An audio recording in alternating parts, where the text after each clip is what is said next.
The new car show.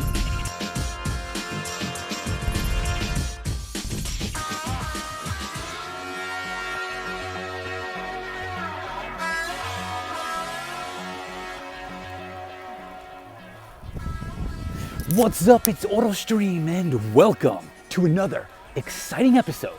Do you have a plug-in hybrid vehicle and we're wondering, is it cheaper to drive on electricity or to drive on gasoline? Well, isn't that the question of the decade? Let's start the show. You're watching the AutoStream channel. Only on YouTube/AutoStream. All right, so I have a 16 kilowatt battery pack in the 2022 Toyota Rav4 Prime, which means that I can go 40 miles on a charge, or I can go 40 miles on 1 gallon of gasoline. That we know for sure. But what no one's talking about is how much does it cost to charge? We have tweets and we have comment sections that say, oh, I charged my battery for $5 and I drove halfway across the country. What we have are hearsay and rumor, because no one has ever taken their electric bill and divided it up. And that's what we're gonna do today. Let's get to it. All right, we're starting out with a completely dead battery. Let's check out the gauges. Okay, let's go in and let's fire up, or at least turn on the ignition. Power on. Now, of course, now we have to wait to do the movie. Cars are better when they didn't play movies because I could just get right to it. Okay, we have our battery meter here. Now, of course, this is a smartphone, so it doesn't have good color reproduction. My old camera, you would see that in my IC, this bar here is green, and this bar here is actually blue. So the green bar here is the electricity that you drive on, the plug-in power, the EV part. This part right here is just the hybrid part. That's the start-stop, the genuine, old-school hybrid stuff. So when it's at this mark here, that's 0. Now we'll go over here, and you'll see again, the HV, that's the range on the gas, your gasoline range. The EV is your range on electricity. So it went below 0. It said 0, and then I kept driving it until it got completely dead, and that's when you get the 3 dashes. Okay? So the 3 dashes mean that the battery is completely dead. It cannot get any more discharge than that. What we're going to do now is we're going to charge it now to a full, complete charge using the level 1 charger that comes with the car. I bought the car from Toyota. Toyota gave me the level 1 charger. It's a slower charger, better than the level 2 though, because the level 2 is a fast charger, and fast charging degrades your battery. So it's the best way to charge it, the slow charger, and we're going to do that now. All right, here we are. This is a brand new meter, my level 1 charger. Nothing has ever been plugged into this meter before. I just bought the house. It's fresh, it's brand new, and it says 0 on it. Check it out.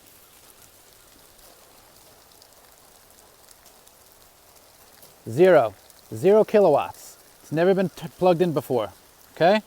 And it goes right into the car. So I'm gonna wait, we're gonna plug it in, wait for it to charge, and I'm gonna wait to get the bill. And when I get the bill, we'll see exactly what it costs just to charge the car. Nothing else has ever been plugged into it before. So we'll know definitely isolating just the EV charging. Let's do that now. Ready? Okay, here we go. 3, 2, 1, on. Orange, power's on. Green means charging. Green is charging. All right, let's go in and see how long it's going to take. Okay, time to full charge, 12 hours and 10 minutes charging. All right, that's actually a long time, 12 hours and 10 minutes to go 40 miles. I could go 40 miles on gasoline in 12 seconds, right? But I digress. All right, so we're going to leave that there for till tomorrow, I guess, and we'll come back and check it. But I don't really feel like waiting, and neither do you, right? So let's use a time machine and just skip forward. We do it like this. 1, 2, 3. All right, we're into the future, and let's check it out. What does it say? Charging complete. Charging complete. All right, let's fire her up and see what she says. Disconnect this. Okay, let's clear that. And there you have it. 39 miles is our maximum range, and That's it, fully charged, 100%. It does not get any more than that. That's a fully charged battery. Incidentally, it says 39 miles. Now, when I bought it, it said 41 miles. And they promised me 41 miles from the EPA and everything else. But guess what? It's called range degradation due to time, cycles, and mileage and use. The range goes lower. That's lithiums. That's batteries for you. It gets worse, which is exactly the opposite of gasoline engines. If you look at car and drivers' long-term tests, you'll see that car, when it's new, they'll do 0 to 60 and miles per gallon, and then 40,000 miles later, they'll do the same thing, and you'll see it gets faster, slightly, and it gets slightly better gas mileage, because in internal combustion engines, it slowly loosens up. It's called break-in, and it gets better stats, which is exactly the opposite from EVs. They get worse. Your range goes down, and now look, 39 from 41, that's 5%. That's significant. I'm losing range. I'm losing value here. All right, so we have a fully charged battery. Let's go out now and check the meter and see exactly how many kilowatts it took. Let's do that now. Follow me. Okay. Still plugged in. No green light because it's fully charged. We have power, but no green light because it's fully charged. And how many kilowatts did we use? 15 kilowatts. Kilowatt hours. All right, 15 kilowatt hours to get a fully charged battery pack on our Toyota RAV4 Prime to go 39 miles. There's no reason to actually drive the 39 miles because it's true. If you keep the meter in the eco and go really slow, you'll get that full range. It's guaranteed. It's very accurate. So I don't have to drive it to know that it's going to get 39 miles. And that's basically with the air conditioner off. Now, we're going to check the bill now. We have to wait for the billing cycle to end, and we have to wait to get it in the mail. So in the meantime, what we're going to do is turn this off. Okay? All right, it's off now. It's off, and it's going to stay at 15 until we get that bill. Nothing else is ever going to be plugged into this until we get that bill. So then we can know exactly how much kilowatts, how much 15 kilowatt hours costs in real world testing. All right, we're gonna have to wait a little while, so let's go into the time machine. 1, 2, 3. It worked. Now let's go inside and read it. All right, let's see what it says. And the winner is, yep, 15 kilowatts for $18.65. Now, that's a lot of money to go 40 miles, $18.65. Well, see, the thing is, your electricity bill has a minimum fee. You probably didn't know that. But here in Mississippi, the hospitality state, it's very low. Even though it's 12 cents a kilowatt hour, there's still a minimum, which happens to be $16.78. Okay, so should I include that? Well, I'm off grid, so really, if I only charge my car once a month, I'd be paying a lot of money for electricity. It wouldn't be worth it for me. But you're not. You're on grid, so you're just adding your EV to what you're already paying. And that, if we do the math here, so we got 1865 minus 1678. That is $1.87. $1.87 to go 40 miles on electricity. Well, how much does it cost to go 40 miles on gasoline? Well, that's only 1 gallon of gas. So how much is a gallon of gas in the hospitality state? So, can you see that? Hold on a second. Okay, look at that. Okay, that's Walmart. That's Walmart, okay. Okay, right there. What does that say? Walmart. All right, so that's pretty cheap. $2.35. Gasoline fluctuates. Okay, it goes up, but it also goes down. And electricity doesn't. It goes one way, up. So as gas keeps dropping, it's almost going to break even, maybe one day. But we're in a very cheap state, thankfully for that. All right, so $1.87 to drive on electricity versus $2.35 to drive on gasoline.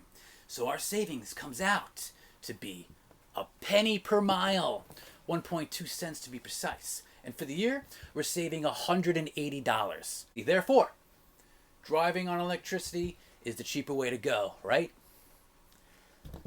Wrong. What are we forgetting? In this case, there are 2 Toyota RAV4 hybrids, okay? But one of them can drive on electricity alone.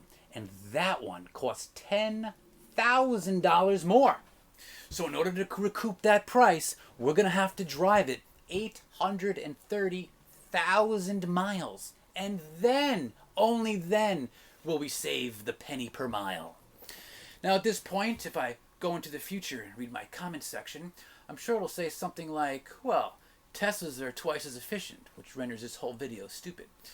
Well, that's not true, but even if it was twice as efficient, you'd still have to drive it 400,000 miles before you start to save anything. Any way you slice it, these EVs, these lithium-ion powered vehicles, are still a ripoff.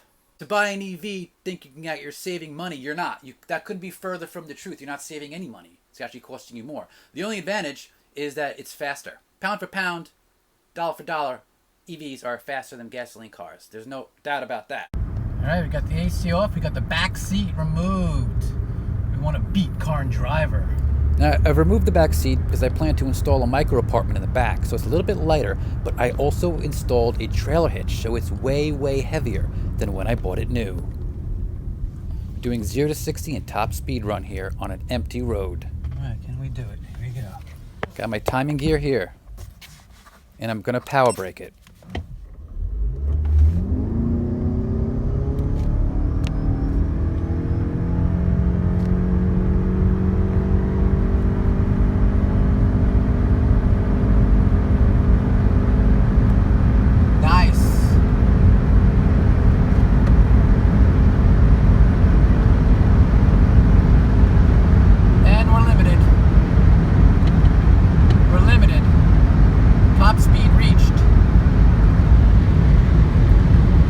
Wow, 0 to 60 in 5.3 seconds.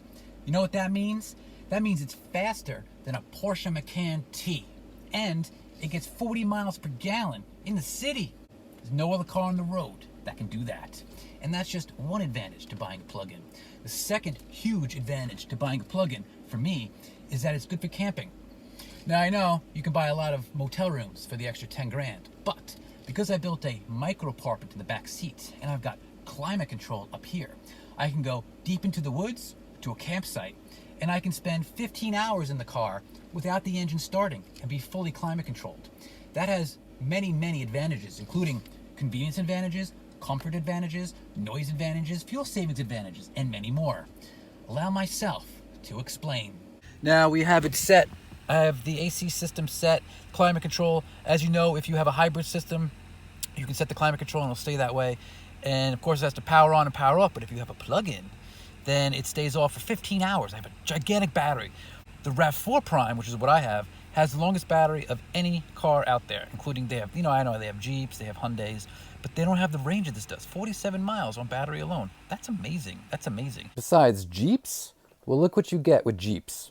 Consumer Reports names the 10 least reliable cars for 2024. Well, let's see what's on that list, the dishonorable list. Yeah, it's dominated by Jeeps. And that's not where I want to be. I want to be on the other end of this list. And what do you think dominates that? Yup, Toyotas. My entire life, Toyota has always been the most reliable car company. And are there any plug-ins on that list? Yup. The Toyota Rav4 Prime, the world's most reliable plug-in of them all. Oh, and Hyundais, you say? Well, allow Scotty Kilmer to explain. Jeremy says, why do you hate Hyundai? Hate is such a strong word. I would say strongly dislike, because I don't like things that don't hold up over time. I cannot stand buying things and they break. It makes me furious. If I buy something a year or two later it's broken, I'm mad as a hornet. And those cars just don't hold up over time. Engines blow up. Transmissions go out. They just don't hold up. I want value for my money. I mean, if you're not as cheap as me, say you go out and buy a brand new Hyundai. Maybe it'll be relatively trouble-free for 100,000 miles, right? Well, I'm the guy who buys the car at 100,000 miles and then drives it for 2 or 3 or 400,000 more, right? There's no way I'd buy one of those cars at that mileage. I know how they last. But a Toyota or a Honda, I'll buy one that's got 100, 150, even 220,000 if the price is right, because I know how well made they are. And that's why I don't like them. Yeah, that's exactly right. So when it comes to plug-ins with the best range in the business, it's Toyota or nothing. The Rav4 Prime, which is what I have, has the longest battery of any car out there, including they have, I know they have Jeeps, they have Hyundais, but they don't have the range that this does. 47 miles on battery alone. That's amazing. That's amazing. If you have a Prius like non-prime, for example, you can set it, but the engine has to start every 30 seconds. It runs for 30 seconds and it's off for 5 minutes. Runs for 30 seconds, off for 5 minutes, all night long. That's annoying. So for camping, the plug-in hybrid is the clear winner. EVs are a backward step. I could wake up with a dead battery and then I'd have to call a tow truck or carry a gasoline generator. And think of that irony. But with my 40 mile per gallon internal combustion hybrid car, I carry this for emergencies. A quart of gasoline. I can go 10 miles with this. That's incredible. So the only advantage to an EV is speed. But that's it.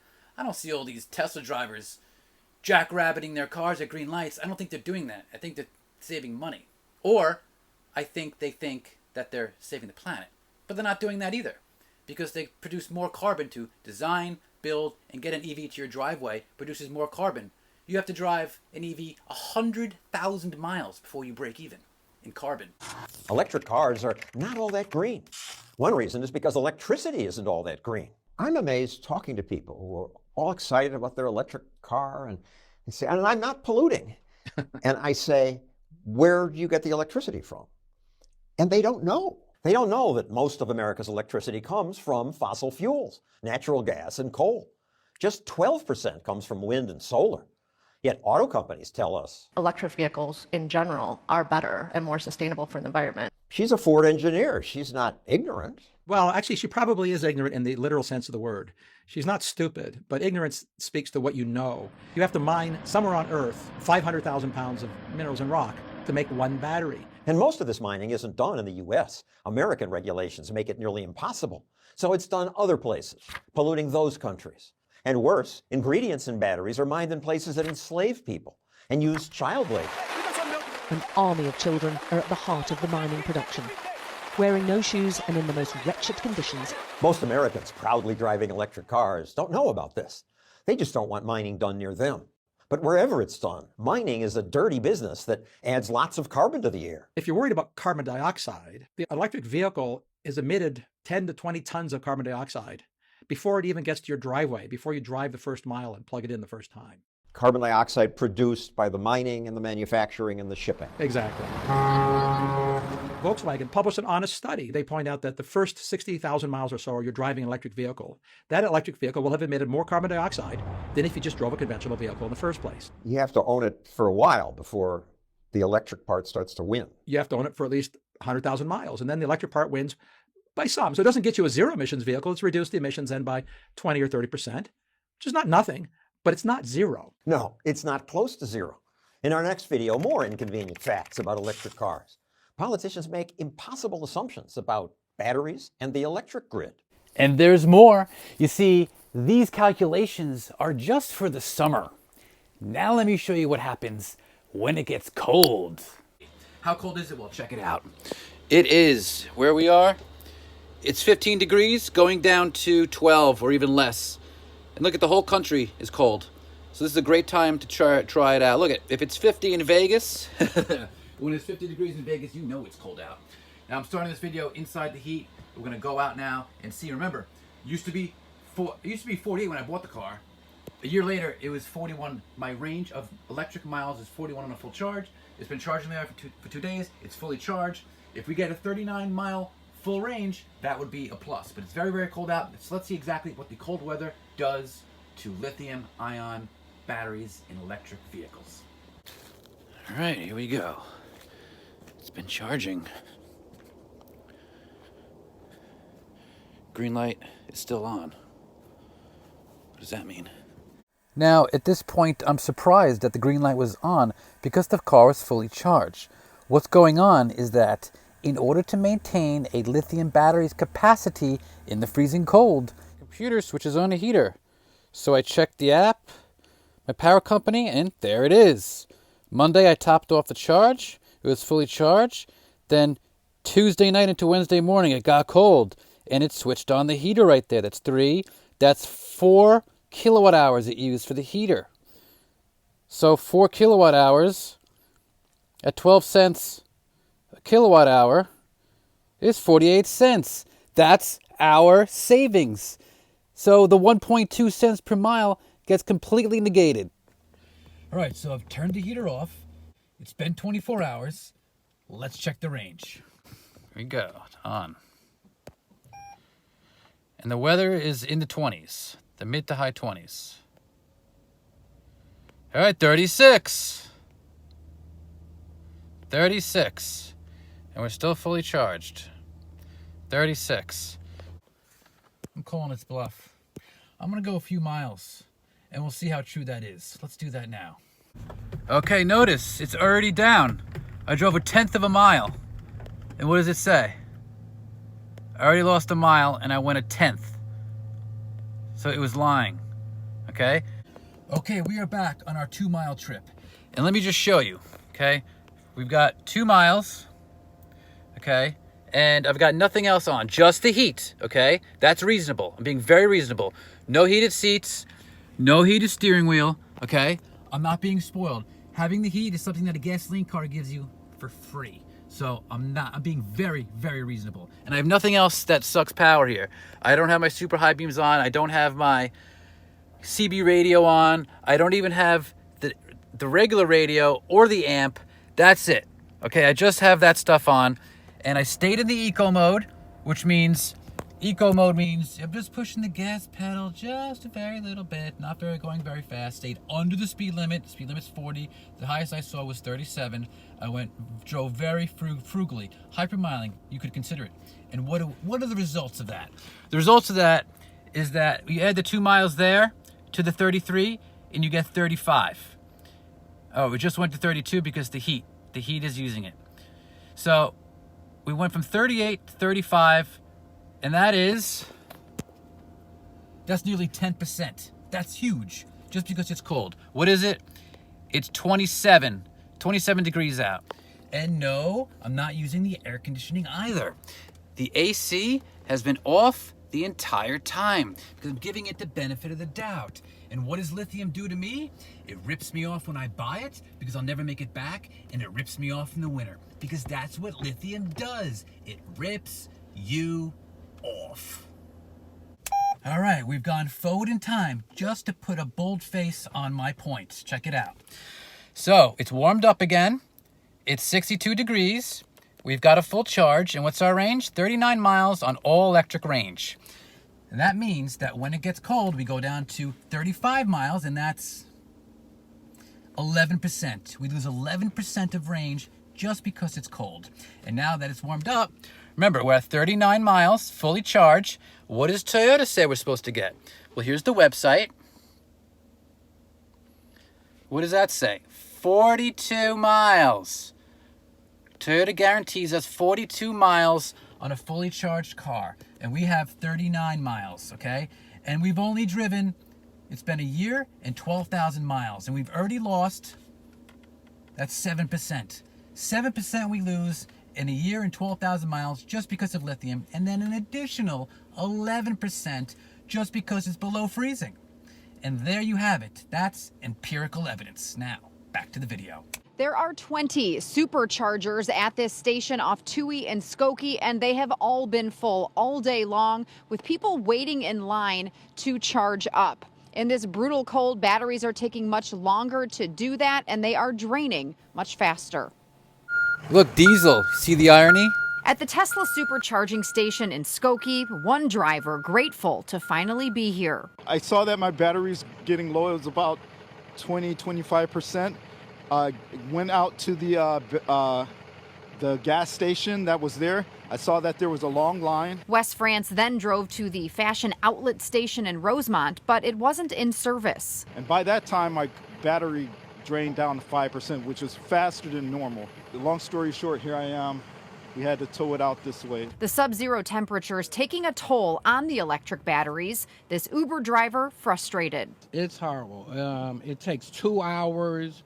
The wait, you might wait an hour. It takes 2 hours to charge. Then the charge leaves really quickly. So now you're back at the charger twice a day. So it's actually horrible. I'd read about it, I didn't realize the logistics of it and how hard it was. I figured, okay, I'd get the charger in at home and it would be fine, but it's becoming a little more difficult than what I expected. At the charging station in Rolling Meadows, several cars had to be towed last night because the batteries died while drivers were waiting in line to charge up. But it's something you think they have to work on? Oh, they definitely got to work on it, because I'm out of this Tesla after today. I'm not going to ride it again.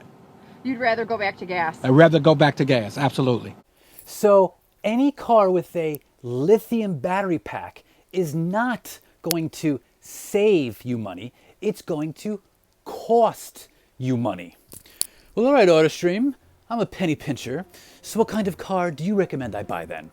Well, I'm glad you asked that question because I've been doing a lot of research on that. And this is what I found. And the cheapest car to run of them all is the Mitsubishi Mirage. Now it may have a 3-cylinder engine, but its average cost per mile is only 4 cents. And a close second is the Toyota Corolla Hybrid. It's only $200 more over a 5-year period. Now the Mitsubishi Mirage may have a better warranty, but the Toyota has legendary reliability. And the best part about it is that Toyota hybrids don't use lithium, they use nickel. And that means it won't burn down. All right, the entire point of this is to show you just how much more of an upgrade you're getting for almost the same exact price. This is the only one that takes into account depreciation. You got to consider all the costs long term. If it's a lease, you're getting a high residual value. Whatever it is, it's going to cost you the least. You're looking to drive around for the cheapest. And this is it, the Toyota Corolla Hybrid. It's such a close second, I would say it ties for number one, and you don't have to drive around a piece of shit. It's a mild hybrid, and it doesn't take lithiums. Don't you see Toyota's genius here? It takes nickels, so they don't burn down. Remember that, keep that in mind. Toyotas don't burn down. Once the fire was controlled, our firefighters determined that the lithium-ion battery pack inside the vehicle was still burning. That poses a great hazard and a great risk to everything around it, not only because of the risk of the fire spreading, but because the smoke that's coming off of the vehicle is very toxic. Once firefighters knew that an electric vehicle was involved, the hazardous materials team responded to the scene. Those apparatus are equipped with a specialized electric vehicle fire blanket, which is used to smother the fire. When the blankets arrived on scene, a South Metro Fire Rescue pickup truck was used to pull the burning electric vehicle out of the garage and onto the driveway where it was safer and there was less of a risk of the house catching on fire as well. Under the protection of a charged hose line, our firefighters in their full protective equipment and respiratory safety equipment applied that blanket. An electric vehicle blanket is carried on each of our hazardous materials units. It's a pretty devastating scene here in this Nakati neighborhood. You can see the car is still sitting in the driveway here, and their home is damaged beyond repair. They say they might have to rebuild this. And the homeowner says she wishes she never brought this car home. It was parked in the garage about 22 hours, and then it caught fire. Jennifer Rotolo is busy packing up her life after bringing home a 2023 Mercedes-Benz EQ E350 Plus. I was at work about 8:30 and my husband heard a hiss and a pop and he went into the garage full of smoke, opened the door, and it engulfed in flames and exploded. The car was a loaner while Jennifer's personal Mercedes was getting serviced. She says the car wasn't even charging when it went up in flames. It engulfed the entire garage and then went, as you can see, through the attic to the second floor, and we believe the house is a tear down. Mercedes has issued a recall for 2023 EQ E350 models because the cars might not alert drivers to battery malfunctions. The St. Johns County Fire Marshal is still investigating the exact cause of this fire, but he's urging electric car owners be aware of the potential risks associated with lithium-ion batteries. As a loaner vehicle, we expected it would function and be safe. I could be biased. I don't think they're ready for market. This is a Mercedes brand.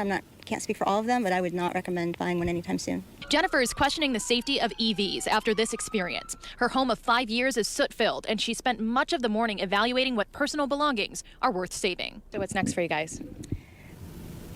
We don't even know. Probably rebuild it, probably rent for a couple years until we can settle it. She says the damages to her home are well over $1 million. But what's most important is that her family is safe. I feel blessed that my husband is alive. He was right on the next side of the wall. He should be dead, and he's alive, and our puppy is alive, and So I'm thankful for that. This could have been devastating and life-changing, and at this point, it is just a challenge. Family was very lucky. There was no major damage to the home here. Cleanup efforts have been going on throughout the day.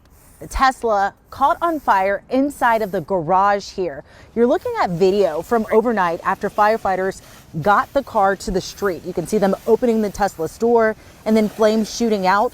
Plano Fire told me when they first got here, firefighters threw a tarp on the car to get it contained, then towed it from the garage to the street, where they continue to fight the blaze for hours. The department says the lithium battery used in Teslas and other electric vehicles was the challenge in putting the fire out. And at one point, firefighters had to lift the car up off the ground to hose down the battery compartment.